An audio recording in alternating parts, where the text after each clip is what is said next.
Welcome to the latest episode of the podcast that wouldn't die. I'm your host, Kevin. With me, as always, is Aaron. Hello. This week on the podcast, we're doing the classic David Lynch movie, Eraserhead. Some say it's a horror film. Definitely a cult classic. Again, it's listed as a horror film, but I don't know what I would describe this film as. I was utterly baffled the first time I saw it in college. Here's the backstory. I'm in college. I had some homies who went to College of the Redwoods, but rented a house in Eureka, a former brothel. It was the weirdest apartment. It was on an upper floor of an old Victorian building, but it's just a series of 4 hallways. Like, there was nothing in the center. It was like clearly... Who knows what is in the center, but there's no access to it from theirs. Gotcha. And there's a back door that is bricked up, which was supposedly where, when it was a brothel, was the escape route. But the landlord had since bricked it up. So it was so bizarre. It was just a series of rooms that went around the central giant wall that who knows what was inside there. No windows. Just a solid wall. Anyway, it was all over town. We were all going to go see Eraserhead. You know, because quite frankly, the cover looks crazy. So you're like, crazy. yeah, let's go see it. And I'm telling you, I was dumbfounded. I had no idea what the shit is going on. But now looking back years and years later, suddenly I have perfect clarity. Shut the hell. That's madness. Okay, let me stop you right there. Each week on the podcast that wouldn't die, we discuss guilty pleasures and forgotten classics of the horror and sci-fi genre. Which one is this? That's the question. Aaron made me do this in revenge for me making her do the remake of House of Haunted Hill. And on some level, I feel like I deserve some punishment. I don't know if punishment fit the crime though. In this, but we can't agree it was a crime. It was a crime was committed. I thought this was a misdemeanor. You're giving me a capital offense on this. No, I'm giving you like Louisiana justice. 14 years old, stole head cops. That's life. That's life. Clack, clack, clack. Let me tell you this story. And this is why I was telling you before we went on that I'm super busy these next couple of weeks.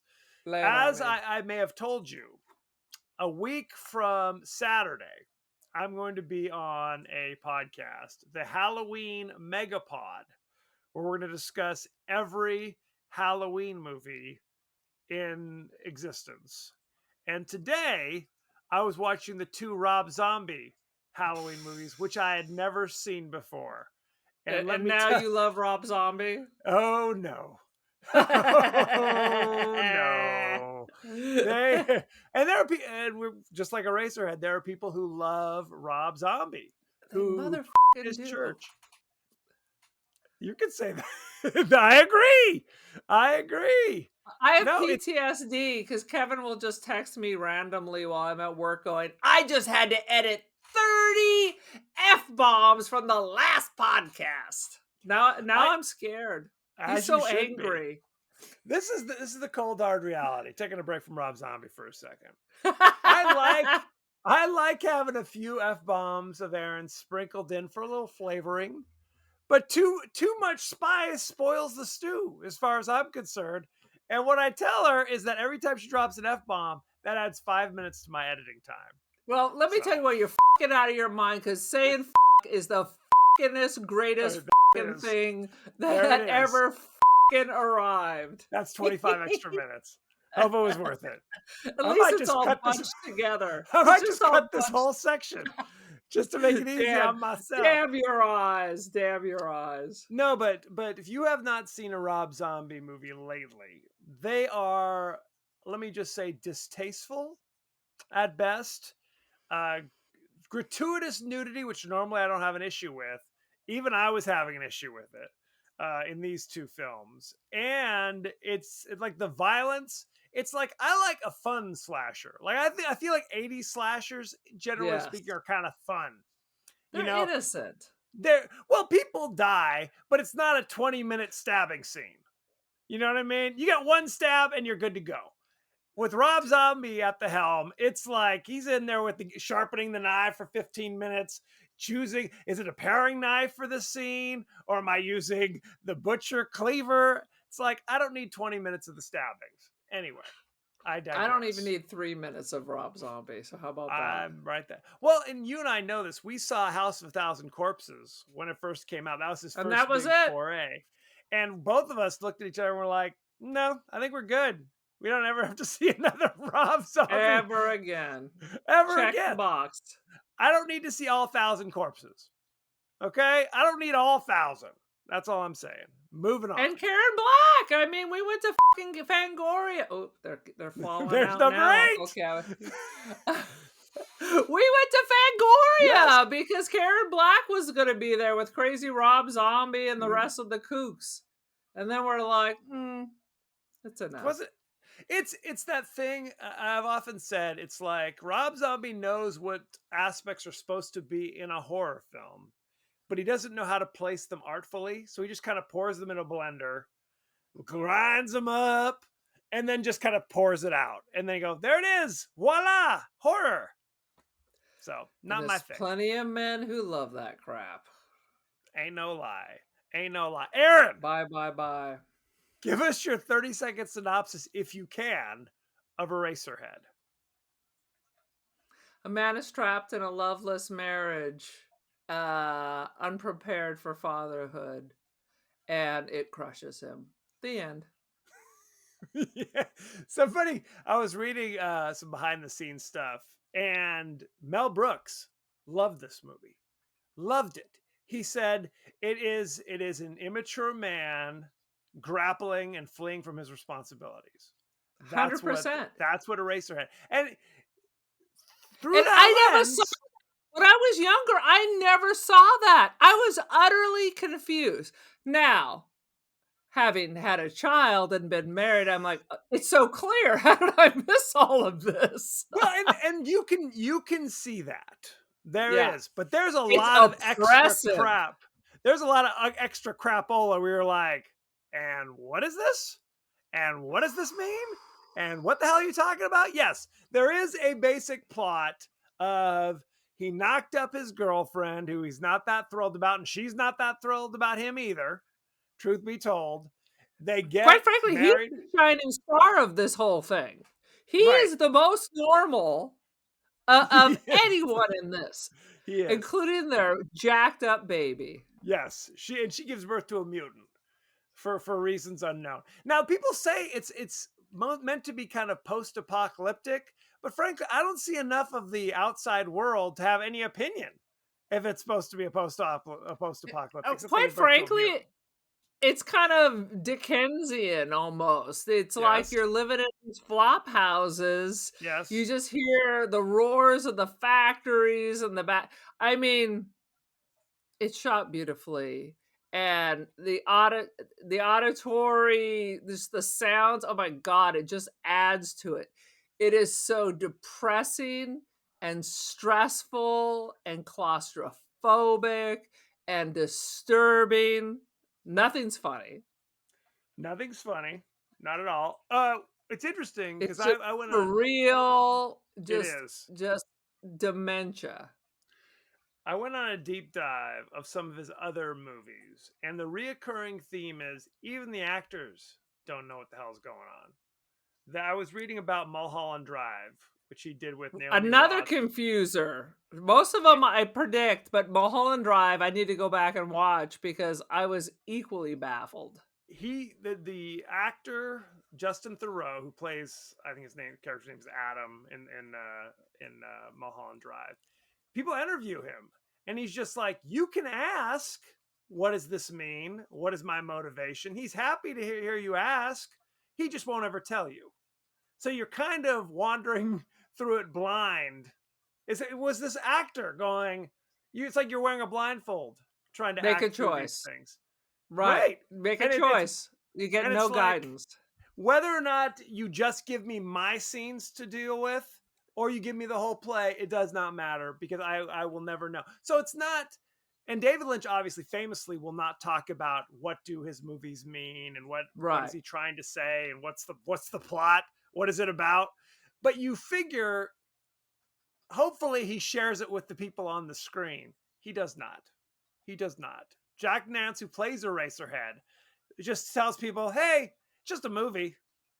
Whatever, doesn't matter. That I was People filming for 5 years. For 5 years. For 5 years. People take this stuff too seriously. It's just a movie. That's what Jack Nance said. So that's God good bless times. him. God bless him. Well, and here's my feeling about art, and you may disagree. It can be abstract. Art can be abstract, but I kind of feel like the artist has to know what they're trying to convey, even if it's not readily available. And you're an artist much more than I am. Even if it's not readily apparent to the person consuming the art, I feel like then if the artist doesn't know, then it's just chaos. Then it's just, I might as well just put. Who says the artist doesn't know? I think he knows. I wonder if that's true. I wonder if he knows and he just isn't sharing, or if he's just like, F it, I'm gonna roll a monkey in some paint and let it do what it do. No, because I read like this one, which was very confusing the first time I saw it, is autobiographical. That's true. I read that as well. I read that this so is meant he to knew be, where he was going. But there are things, and we're not even getting into this yet. There are parts. So we haven't even talked about the movie. We're already behind the scenes. Yeah, we're already behind the scenes. Okay. Let's stop right there. Time out. When was the first time you saw it? You said you saw it while you were in Humboldt. Of course. In college. Everybody has to see. This is a college movie. It's a college movie. Do you know the first time I was introduced to Eraserhead? Did I show it to you? My older sister, Erin, showed who I want to say 5 or 6-year-old brother. And the only part I recall... I love that I was in college, but you were 6 years old. Absolutely. Absolutely. I was very young. And the only scene I remember, because you didn't show me the whole thing, you showed me one scene. It was the crazy mutant baby with like the chicken pox or whatever the hell it was. Oh God. You showed it, and I remember you thinking it was hilarious. Laughing and laughing. You thought it was so funny. This crazy mutant baby, and I was traumatized. So First of all, your math is off. So I wouldn't have been 5. I was in the crib. I was babysitting. I was 35 and you were 2. And I lined up. I lined up you and the twins that were still in the womb. That's correct. And I Malcolm McDowelled you and pried your eyes open and just came by with drops as we just watched like David Lynch. The show like over and over. Yes, exactly. I mean, I would not have been 5 or 6, but I was young. I was young. And you were not as young. Let's just say Is this one of those recovered memories? It was a recovered memory. I remember there was some kind of devil worship going on. The naked elderly were there. There used to be 3 other siblings, but we don't talk about them anymore. They were sacrificed to Mammon. Anywho, no, and then I wound up watching it like in its entirety, maybe 10 years ago, and going, oh yes, this is why I hate David Lynch. Got it. You hate David Lynch? Hate him. Well, I will apologize. I have no memory of this, but if you feel it happens, I won't deny it. This was, truthfully, I wasn't traumatized. I was more confused by it than anything else. You want to talk about trauma? I remember watching Nightmare on Elm Street with the older sibs. They were watching it and I stumbled into the room and I was up all night having horrible nightmares. That Again, they were in high school, but you were 5. I crawled out of my crib, yes, and staggered down the hall. Who knows where mom and dad were? No, I want to say I was probably like in 4th grade or 3rd grade, something like that. So not a crib, but still far too young. So there you go. Aaron, why don't we go right to the highlights? I took this many notes, which for our non-listening, watching people, I took 0 notes. So what do you got? First, I have the opening sequence where you have like the floating head and like the planet, and I don't know what the hell was going on. Was that I was just gonna God ask. pulling the Yes. levers? Crazy old I leopard have no pulling idea. cranks. Yes. I also have carrying out of a tunnel. I mean, they're walking into a tunnel like out of the LA River. What's that about? That's correct. Oh, and one of the classic moments is, of course, something right out of the Mystic Knights of the Oingo Boingo. Let's all have chicken for dinner.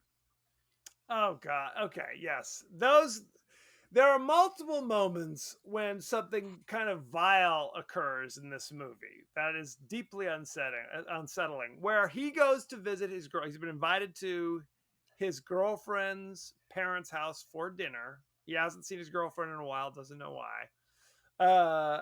And there's like a pot full of like little like Cornish game hen type things, right? And they ask him to cut the chicken, and he pulls out one and he tries to cut into it and immediately starts oozing what They're looked like man-made chickens. It's the Impossible Burger of chickens. Remember yes, how no turkey. Impossible Burger bleeds? So clearly, whoever invented that also watched this. They're like, yeah, wouldn't that be great if we can get fake meat to bleed too? So the first thing I saw that manufactured chicken that bleeds, I was like, Impossible Burger. It was horrifying. It was horrifying. It's just reinforcing Yes. this. What the hell did you get yourself into?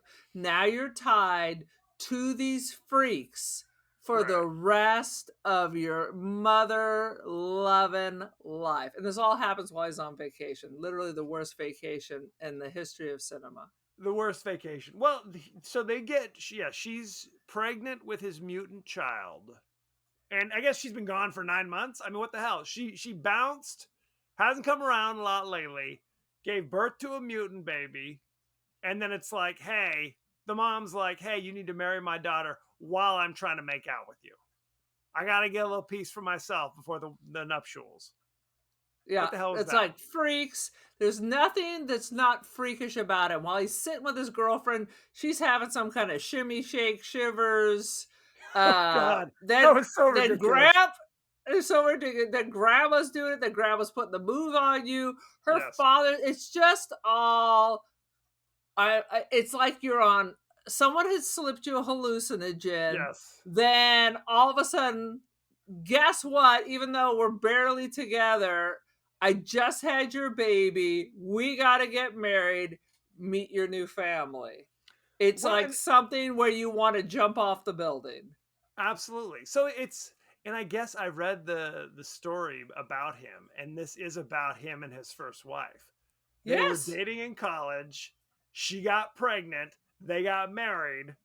And then the baby, Jennifer Lynch, who later directed Aaron's favorite movie, Boxing Helena, she was born with club feet. It So was she had to, all yes. autobiographical. And for sure, while he's living in this set for 5 years, imagine this, the marriage broke up. Well, and you think it must have been on the rocks anyway. Like his wife at the time is in this movie, I guess. If you notice at one point, she's some woman digging in an alley or something. It's Oh, so it's Jesus. Love on it's. the Rocks ain't no big surprise.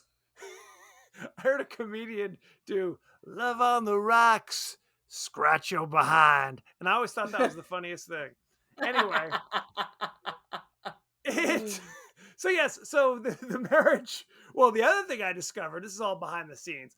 This episode's going to be like a David Lynch movie where we're just kind of going. There's a weird sperm floating by. Who knows what we're That's gonna right. find? That's it. A weird hand. Things will drift by. There was no ear wrapped up in tissue somewhere, you know. That's true. That's terrifying. Um, the guy who plays the leprous god character in the moon, who's pulling the cranks, uh, was soon to be married to Sissy Spacek, and Sissy Spacek worked crew for this movie. Yeah, and they bankrolled this. They Or were well. helped to bankroll it.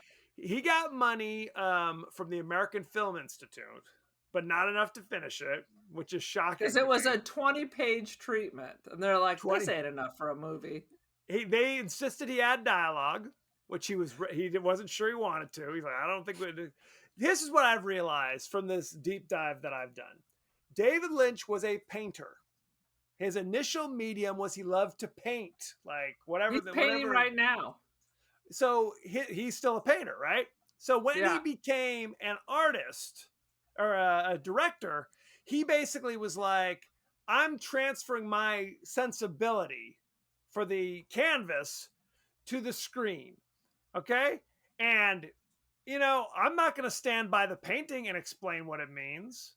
It's It's up just to you to interpret. feelings. It's right. It's not plot. There's no plots in a painting, right? Really, It's it's mood. surrealism. It's It's right. surrealism. That's exactly what I it is. mean, So he that's what it transferred. is. He's transferred that sensibility to the screen, and many people love it. Not this guy. You don't go up to Dolly or Magritte and say, hey, you want to explain this to me? They're going to tell you in Spanish and in French to f off. They will. They will. It's been done before. So it's been done before. So yes, So it's just he has a vision. So it's not like I just turn the camera on and let's see what rolls. Right. This is a vision. He knows what's going on. The central, like you said, the central plot is not impossible to decipher. Okay, but there are, like I said, weird little additions that make it difficult to comprehend. Like he obviously has a crappy apartment, but there's like grass on the floor or something, some weird leaves and vegetation. Why? Who knows why? No explanation. So much things that are supposed to be sperm but look more like intestine or umbilical cords. They seem pretty spermy to me. They seem pretty damn spermy. Well, they're all in the right spermy places, that's for sure. But those are big boys. So, and I understand. You can feed a family. There's a scene where he's in bed with his wife, who's spazzing out because she's like, I don't know, she's having a nightmare, night terror, or something along those lines. And you see him reach under the sheets, and he's pulling out these giant sperms. He's pulling something and throwing them out the wall. Bam, bam, bam. And am I to interpret that when your lady love isn't giving you some attention, you just gotta rip a few off in bed and hope no one notices? Is that? It's all about sex. Yes. And look what sex is going to get you. So that's why he's freaking out, because now he's in bed. What's going to happen next? I had sex that one time. Look what happened. What's going to happen now if I spilleth my seedeth again? That's why I can get rid of that frickin' evidence. Let me ask you this. When he looks in the radiator and he sees the weird woman with the weird, like, cheek things going on with her, who's singing a crazy song and stomping on the giant sperm, what does that say to you? She's like an angel, I think. She's like an angel, an image of purity. I don't know why everybody has bad skin. But what is she stamping on? She's crushing the sexuality out. She's stomping on the sperm that's falling all around her. She's like a sweet little angel of purity, and stomping on your seed. It really kind of turned my stomach. It was gross. Disgusting. It was upsetting. It was. The first time I saw it, I thought it was all intestines. Right. This time I know exactly. From the moment he opens his mouth at the beginning of the thing and the weird thing comes out, I'm like, oh, that's sperm. He's doing some sperm shit up in here. Lovely. He is full of sperm. God. He is overflowing with sperm, and it's flying out because he can't control whatever the sexual desire is, and it's bringing disaster to his life. He wanted to throw some more at the neighbor across the way. God knows what she's going to produce. It's a fear of commitment. She was after him. Yeah. Yes. She was after the hot chick across the hall. To be clear, he does look like somebody who'd be into ska in the 80s, so maybe he's the hot ticket in town. I've read somewhere that his crazy Eraserhead hairstyle was inspired by David Lynch's hairstyle at the Yes, time. if you see I mean, David Lynch right now, this it's shaved on the side and big and tall. I mean, it's David Lynch. this movie, man. This is the crazy. Now let me ask you this: when his head falls off and crashes on the ground, and a little kid, a little street urchin, picks it up, it takes to the factory to get turned into erasers for pencils. What does that say to you? No, he's lost his mind. He's lost his mind, literally and figuratively. But yeah, I Do you mean, think? clearly, this is like a Salvador Dali picture, honestly. Think about like persistence of memory with like the face with the nose. What are they saying there, man? This is just nightmarish images that are not real. They're surreal. So you have clearly that he's lost his mind, and it just keeps going as he I mean, descends into his madness, I thought it was leading difficult to up talk for what's about. going to happen next. I thought it was difficult to talk about the Forbidden Zone. This is even more difficult because it's like the basic plot. The basic plot is very simple, but there's so much bizarre stuff in it that seemingly has no connection to anything that it's hard to get a handle on it. But I I mean, mean, it could be just a what guy. I happens? mean, it could be a 30-minute short about like a guy who gets a girl knocked up and they just have an unhappy life with their jacked up kid. But he went a little farther. Yeah, I mean, babe, because look, we've all been in that situation where you've got a newborn who won't stop crying and it's 3 in the morning. We've all had that situation, and it is torture. So that was that moment was relatable up until the moment she's screaming, "Shut up!" at the baby and then packs her shit and leaves. At that point, Well, that was a bridge too far for me. Go ahead. well, honestly, after that, it was like almost he was the sympathetic one. He was the one who seemed to be trying to care for this little Right. monster baby. Although no one tried to pick him up, but he was Right. very Well, moist. he he he's not that sympathetic because when the saucy maid across the hall comes over and says, "Hey, let's do this," he puts his hand over the baby's mouth so as not to disturb any potential hookups. So Well, not not that only sympathetic. The that, little lizard later baby. on, when he's trying to hook up again, he knocks on the door and you can hear the baby appears to be laughing at him. Oh God. That was right So near wait, the let me end. ask you this.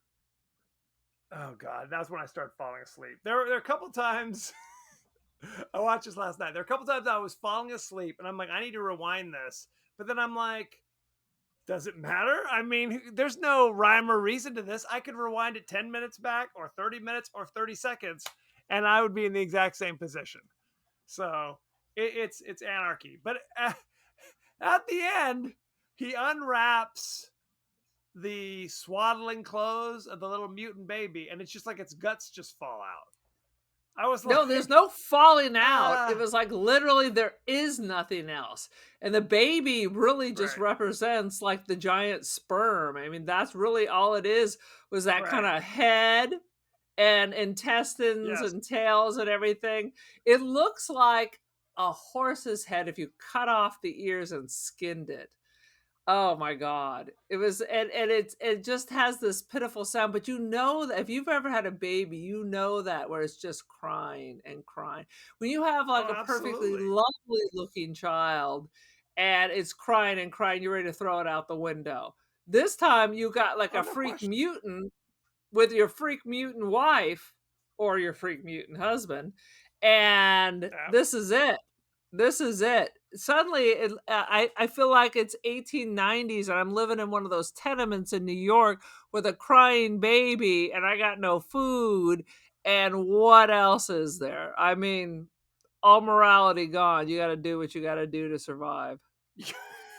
You gotta is that the moral of the story? You got to do what you got to do to survive. I Good mean, grief. that's the nature of the beast. That's the nature of living is to live, right? It's I see. Interesting. I mean, no Oh, one. sweet I mean, what are Jesus. you gonna do? You gonna take this baby to daycare? You gonna take it to the little schoolhouse around the corner and drop off Jamboree? this? All I know is when that baby suddenly it was not freaky enough, and then it got pox or warts or something. I'm like, ain't nobody taking this baby You to the really are doctor? sick.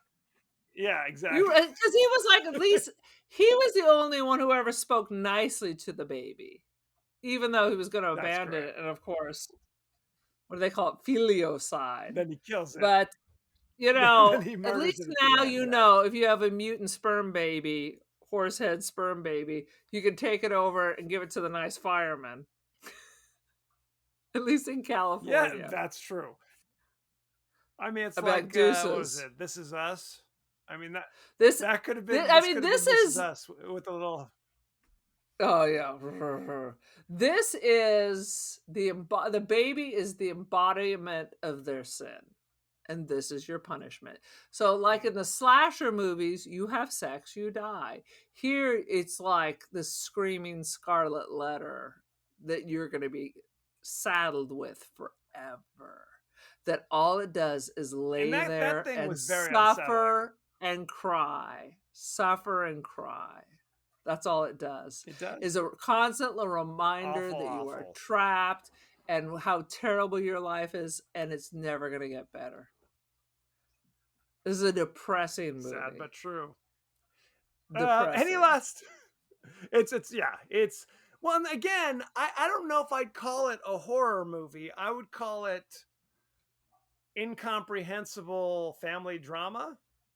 I mean, if it happened in your life, you would be like, the horror, the horror. And then the end, he finally snaps because he can't spread his seed. It's building up in him, ready to burst, but he's trapped in this freak marriage with freaks and a freak baby. So before he erupts, he Well, the stabs wife the baby. bounces pretty early. Yeah, she has zero Yeah. tolerance. Wife bounces. He kills the baby. The baby giant blows up, and it looks like it's gonna gobble him up. That was pretty freaky. I mean, let's just face it. It's all pretty freaky and depressing. It's all pretty freaky. Any last thoughts But before we move on with our lives on this yes, bad even boy? as a child, there was that Eagles song, "You Can't Hide Your Lion Eyes." And even that song made me depressed. I was like, as a small child, I was like, don't get pregnant, Aaron. Don't get pregnant. It's going to ruin your life. And here it is. That's This is not the what Lying Eyes is manifestation. about. Well, it's about cheating, but it's about marrying the wrong. You married the wrong person. You put aside all your dreams and hopes. They're dead, and now you got freak baby. She marries. She's a She poor married girl up. who marries a wealthy guy across town, but late at night, that big old Big house old gets gets lonely. lonely. So I guess that's what. every port of refuge has its price. Yes, I'm familiar. That's But I true. mean, it's It is all depressing. about making mistakes, making Yes. choices, and having to live with it. So honestly, I Well, wish I was teaching health class again because I would force all the freshmen to watch this and say, wrap it up. Wrap it up, little Jimmy, because this is what your life will be. Wrap it up. and then just play Lying Eyes every day so that they know. They During their know. warm up. Absolutely. And They again, will learn to she's hate making the choices. Eagles. I love that song though. That's a good song. They will learn to hate the Eagles. There's a funny scene. I don't know if we ever talked about this in Big Lebowski. Um, Jeff Bridges gets pulled over by a cab driver, and he's driving, and the cab driver's listening to the Eagles. He's like, "Not the Eagles! I hate the Eagles!" And the cab driver pulls over and throws him out of his cab. He says, "Get out of here!" And they were able to use some of the songs for the movie when they saw the line, "I hate the fucking Eagles." Like the other musicians were like, "Hey, you can have a song for free." Just Good times. Anyway, should we go behind the scenes? All right, dig it. Here we go, behind the scenes on Eraserheads. On Eraserheads. There's only one Eraserhead, by the way. Thank God. When production, thank God, indeed. When production on the film took longer than expected, David Lynch had to sleep in the same room used as Henry's bedroom for over a year. I read that was his bed. Their bed was his bed. Yes, eventually it didn't start out that way, but by the end, that was the way it turned. We talked about this before. The stables, the AFI stables. Yes, absolutely. Stanley Kubrick made the cast of The Shining watch this film, among others, to get in the mood for filming a horror picture. Boom. It is claustrophobic and oppressive. Though only released at first as a quote-unquote midnight movie, like you'd go to the theaters and there would be like Rocky Horror Picture Show or Night of the Living Dead, Eraserhead was in that rotation as well. Number of directors saw it and loved it. John Waters, obviously, saw it and loved it. We talked about Kubrick. Mel Brooks saw it and offered Lynch the chance to direct The Elephant Man because of it. And he was so loved it. He did quite the good job. Elephant Man was nominated for like 10 Oscars, for goodness sakes. That's quite a jump. He's not a jackass. No, I know you're implying that. I'm not implying that. He's clearly a talented filmmaker. He just has his own vision. He's got his own vision. I like plot. You got to have a plot for me to care. If it's just random nonsense, I'm out. Dude, this has a plot. Dune had a plot. Blue Velvet, linear stories. Let me see. George Lucas asked Lynch to direct Star Wars Return of the Jedi, but Lynch turned it down. There you go. To do Dune. Not a good move. Terrence Malick, famed director, screened this film for potential financial backers who walked out calling the film bullshit. So Terrence Malick loved it. The potential financial backer took a hard pass. Very upsetting. We talked about that the script is thought to have been inspired by David Lynch's fear of fatherhood and how his daughter Jennifer Lynch was born with severely clubbed feet, requiring extensive corrective surgery. So Jennifer even claims that her own unexpected conception and birth defects were the basis for the film's themes. Yes, I read that. Bless her heart. Swiss surrealist H.R. Giger, or Geiger, however you want to pronounce it, cited this as one of the greatest films he had ever seen. He's mad as a hatter. He came closer to realizing his vision than even his own films. And that Giger said that David Lynch declined to collaborate with him on Dune because he felt Giger had stolen his ideas. Ooh. So there you go. Boom. The desolate, muddy, potholed urban landscape that Henry walks through at the beginning of the film is now the site of the Beverly Center Mall. So things are going well, I guess. Yeah, and finally, it looks like it's like Pittsburgh or something, but no, it's all filmed in LA. It is. David Lynch refuses to say anything about Eraserhead because he wants to let viewers decide for themselves what they think it means. Yeah. Boom. Should we talk about the cast and crew? Lay it on me. Let's see. If we talked about a film by David Lynch, you know him from such things as Twin Peaks. Twin Peaks. Blue Velvet. Fire Walk with Me. Inland Empire. Mulholland Drive. Yeah. You like Blue Velvet too, don't you? You're a big Blue Velvet fan. Blue Velvet's amazing. With old Kyle in there. I love Blue Velvet. That's when he was dating Isabella Rossellini. Or maybe they were married, but they were together. Not married, but they were together. Good old David Lynch has a YouTube channel where he just tells you the temperature in Los Angeles. He does. He does. And he has his own coffee brand, so you can subscribe to Lynch's coffee. He does his own thing. Let's talk about the cast. Harry Spencer was played by Jack Nance, who's another one of the members of David Lynch's company. He's been in a ton of David Lynch things. You But we know him. saw him in something else recently. It was a He was in non-Lynchian Ghoulies. film. Ghoulies. Ghoulies. That's right. He was in Eraserhead. He was in Blue Velvet. He was in Dune. He was in Wild at Heart. I'm sure he was in Twin Peaks. He's all over the Well, place. because he stuck with David and promised not to change his hairstyle for 5 years. For 5 years. Lynch was loyal and just kept giving him work. That is true. Let's see. Charlotte Stewart played Mary X, the angry girlfriend / wife. I know her from Eraserhead. She was in Tremors. I thought she looked familiar to me. She's in a bunch of the Tremors. She had a movies. little tremor in Eraserhead too. You're telling me. And she was Ava Beetle on 45 episodes of Little House on the Prairie. Oh my God. Isn't that crazy? I actually wish she was Nellie Olson. I wish she grew up to be Nellie Olson. That would have been. Do you remember who Miss Beetle is? The teacher. The teacher. Absolutely. The teacher. Isn't that funny? Let's see. Is there anybody else? She's got a funky side. You go, Miss Beetle. Miss Beetle. The beautiful girl across the hall was played by Judith Roberts. The only thing I could say about, she was in Dead Silence in 2007.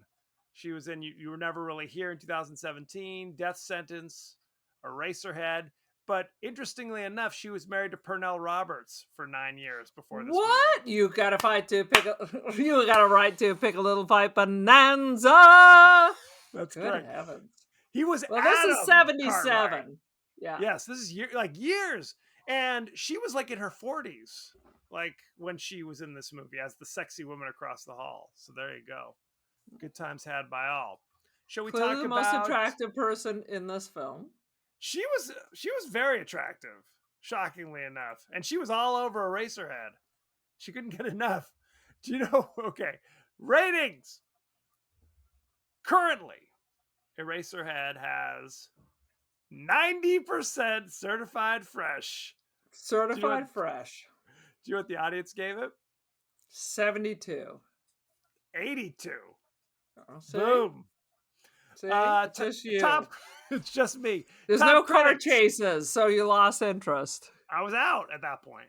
It wasn't Baby Driver with sperm. True. I didn't like Baby Driver that much. I didn't either. I thought I would. I thought I would too. Very disappointing. People love it though. Not my cup of tea. I know. Yeah. People rated this 90% fresh. That's true. Peter Bradshaw of The Guardian says, "It's beautiful and strange with its profoundly disturbing ambient sound design of industrial groaning, as if filmed inside some collapsing factory or gigantic dying organism. 5 out of 5. Boom." It said they spent a year doing the post sound. They did. Let's see. Variety Staff, our old friends. Oh my God, not Variety Staff. The Mind It was Boggles. like an intern from University of Chicago. It was there for a week and was like, let's check that out. The mind boggles to learn that Lynch labored on this pick for 5 years. But that's a jackass comment. Not a fan. Not a fan. Let's see. Not a review either. You know what? Here we go. Tim Roby of the Daily Telegraph in the UK says, "David Lynch has cleaned up his freaky feature debut, but don't worry, it's still an amazing industrial nightmare." What does that mean? He cleaned it up? I think they re-released a newer version, I guess. That's not the version I watched.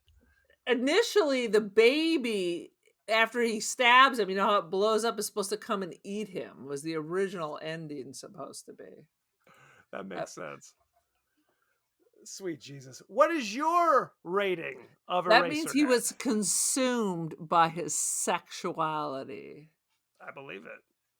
What's your rating for God's sake?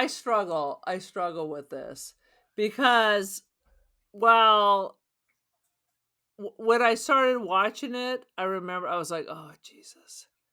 I don't know if I can watch this again. This was your suggestion. Because it is oppressive and depressing. It is a little gross. Yep. And disturbing. But it was just so unique. I still have to give it 4 out of Oh my 5. God, Wrap it up, Aaron. you sons of bitches. Aaron. Aaron. I gots Sweet, to. It's a sweet masterpiece. Jesus. It's a masterpiece! It's a masterpiece of shit. It's a masterpiece of masturbation. Let's go. I'm gonna give it 1 out of 5 exploding baby Whoa! sperm creatures. Whoa! It's very early on. I was just like, "Oh Jesus," because it's like you said, there are bizarre non sequiturs for no reason, seemingly, or just people like spaz out or make a face or roll on the floor, and you're like, "Why are they doing that?" You'll never know why. Is the answer. No, you Um, do know why. This is just it. I mean, it could be this stale thing where we're all sitting at the table and isn't this depressing? Now, how do I get rid of this wife and baby? Then it becomes an Alfred Hitchcock movie. Instead, it's just nightmares and freakouts and dementors and torment, and it is a nightmare. I mean, an unwanted pregnancy, being trapped in a loveless marriage, it is a nightmare. And this film is a representation of that nightmare.